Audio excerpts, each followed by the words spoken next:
एक दिन नतीजा ये निकलेगा कि एपी सिंह साहब सीमा जी से नमस्ते कर देंगे कि सीमा जी, मुझे आपके मुकदमे की कोई जानकारी नहीं है, बहन जी मुझे माफ करो, मैं तुम्हारा भैया जी नहीं था। किसने कहा था? कहीं लिखित में दिखाई दो कि मैं तुम्हारा भैया हूं।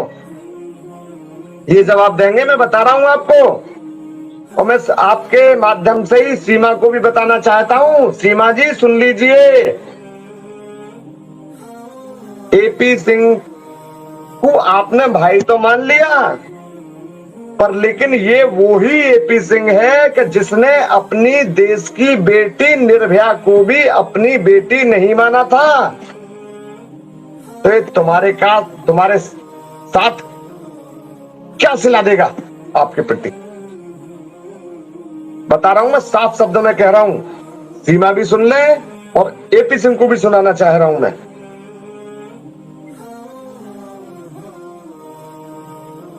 लेकिन लेकिन सर, अगर इज्जत नाम की चीज हो, हया या गैरत नाम की चीज हो ना, तब वो सुनेंगे। उनके पास ऐसी नहीं हो। लोग उनको लानते देते हैं, उनको बुरा भला बोलते हैं, कुछ असर भी नहीं होता, कोई वो परवाह नहीं करते। एक कहावत है हमारे यहाँ, कहावत बता देता हूं कि नंग नंग नंग बड़े परमेश्वर से। जो नंग व्यक्ति होता है, कोई मतलब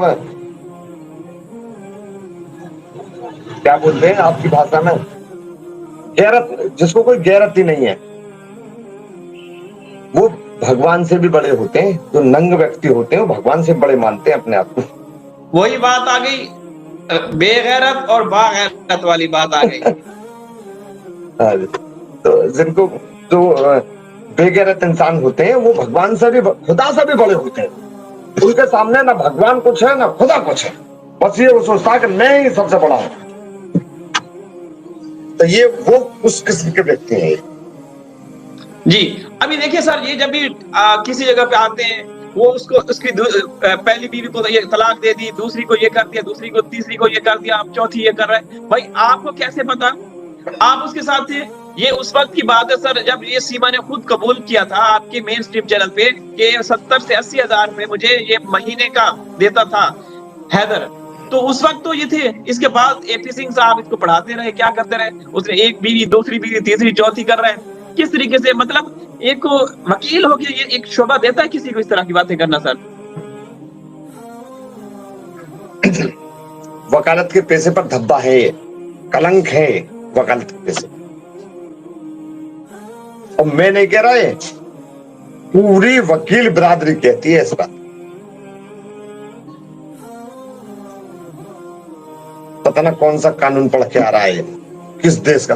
मैं बताऊं किस देश का, क्या किसी देश में ऐसा है ही ना, जब पता ना कहां से कानून ला रहा है, भगवान जी के पास से ला रहा है, जन खुद अपनी किताब लिख रहा है।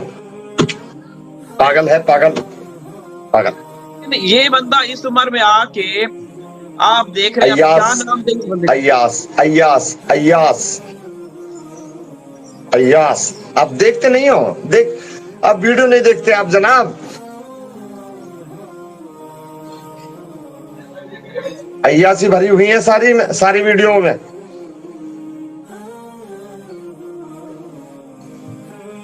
बिल्कुल बताओ तनवीर भाई। जी जी। हल्ला मचा रखा है सीमा सीमा सीमा। या सीमा में क्या है ये बताओ, क्या है? बस उसमें यही है ना कि पाकिस्तान से यहाँ आई है। जैसी एक औरत मेरी घरवाली है, ऐसी सीमा है। सीमा सीमा सीमा का हल्ला मचा रखा। पता ना एपी सिंह को सीमा में जना क्या नजर आ रहा है। एपी सिंह का दिमाग, मुझ में इतना दिमाग नहीं है कि मैं उसको समझ सकूं। अय्यास व्यक्ति है ये। हरकतें देख रहे होंगे इसकी आप। कौन करवा रहा है ये सारा कुछ? एपी सिंह करवा रहा है। एपी सिंह करवा रहा है। और तनवीर भाई, मैं आपको एक बात और बता देना चाहता हूं कि हमारे भारत के अंदर, और खास तौर से हमारे क्षेत्र में, हिंदू मुस्लिम कभी नहीं हो सकता, क्योंकि हमारे हिंदू मुस्लिम एक दूसरे का जनाब परिवार मानते हैं, पर इन परिवारों में एपी सिंह जैसा व्यक्ति फूट डलवाने का कारण बीज अंकुरित कर रहा है,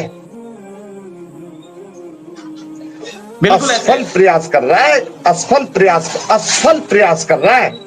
प्रयास तो कर रहा है लेकिन असफल होगा उसमें कि जो हिंदू मुसलमानों में फूट डलवाने की बात कर रहा है। जैसा कि आपको सभी को मालूम है कि सीमा हैदर केस अब काफी तेजी से चल रहा है और गति पकड़ चुका है, तो कानूनी प्रक्रिया को तेज करते हुए आज मैंने एसएचओ को एक क्रिमिनल कंप्लेंट सीमा के खिलाफ, नेत्रपाल के खिलाफ और सचिन के खिलाफ फाइल की है, जो कि इंडियन पेनल कोड की धारा 153A, 195, 196, 197, 199, 201, 205, 209, 406, 420, 467, 468 और 459, 471, 494, 495, 496, 120B IT एक्ट 2000 की सेक्शन 67, 11A भारतीय विदेशी अधिनियम 1946 बरखिलाफ सीमा हैदर, सचिन मीना पुत्र नेत्रपाल व नेत्रपाल उर्फ नेत्र पुत्र बिशंबर, ये रेजिडेंट ऑफ रघुपुरा, जिस कंप्लेंट में हमने कहा है कि जैसा कि आप सभी जानते हैं कि पाकिस्तानी महिला सीमा हैदर, जो कि गैर कानूनी तरीके से नेपाल के रास्ते भारत की सीमा में गुलाम हैदर के 4 बच्चों के साथ, जिनकी उम्र 6 वर्ष से कम है, अपराधी सचिन पुत्र नेत्रपाल उर्फ नेत्र अम्बेडकर निवासी रघुपुरा उत्तर प्रदेश की मदद से भारत की सीमा में प्रवेश कर गई थी, जिसे रघुपुरा पुलिस द्वारा 3/7/2023 को सेक्टर 59 बल्लभगढ़ जिला फरीदाबाद हरियाणा से गिरफ्तार करके रघुपुरा पुलिस द्वारा कोर्ट में पेश किया गया था और उसके 4 नाबालिग बच्चों को बरामद कर लिया गया था तथा अपराधी सचिन को भी उसके साथ गिरफ्तार कर लिया गया था, जिसके खिलाफ दिनांक 4/7/2023 को रघुपुरा पुलिस स्टेशन में एक सेक्शन 14 1946 120B IPC के तहत मुकदमा दर्ज हुआ था और 7/7/2023 को अदालत से कुछ शर्तों पर सीमा हैदर को, नेत्रपाल को और सचिन को रिहा किया गया था। अदालत से जो सशर्त जमानत मिली थी, उसके बाद पाकिस्तानी नागरिक सीमा हैदर पत्नी गुलाम हैदर हाल मुकाम केयर ऑफ सचिन पुत्र नेत्रपाल रघुपुरा के यहाँ रह रही है और लगातार वो 153A सेक्शन 195, 196, 197, 199, 201, 205, 209, 206, 420, 467, 494, 120B IPC व IT एक्ट की सेक्शन 67 व 11A भारतीय विदेशी अधिनियम 1946 का लगातार जो है वो अपराध कर रही है। अब आपको बता दूं कि सेक्शन 153A में क्या आता है। सेक्शन 153A में कोई भी सार्वजनिक रूप से ऐसा बयान जारी करना जो 2 समुदायों के बीच आपसी झगड़ा पैदा कर दे, लड़ाई पैदा कर दे, और 195, 196, 197 जो कि 199, 201 सबूतों को तोड़ मरोड़ दे और गलत तरीके से गलत तथ्यों के आधार पर कोई अदालत के सामने रखे। उसके अलावा 406 जो अमानत में खयानत करे, ये बीवी तो गुलाम हैदर की है, लेकिन ये गलत रूप से भारत में आकर के अनैतिक संबंध के चलते गलत तरीके से अपना शारीरिक शोषण भी अनैतिक तरीके से जो इसका हो रहा है, वो 406 धारा के अंदर आता है।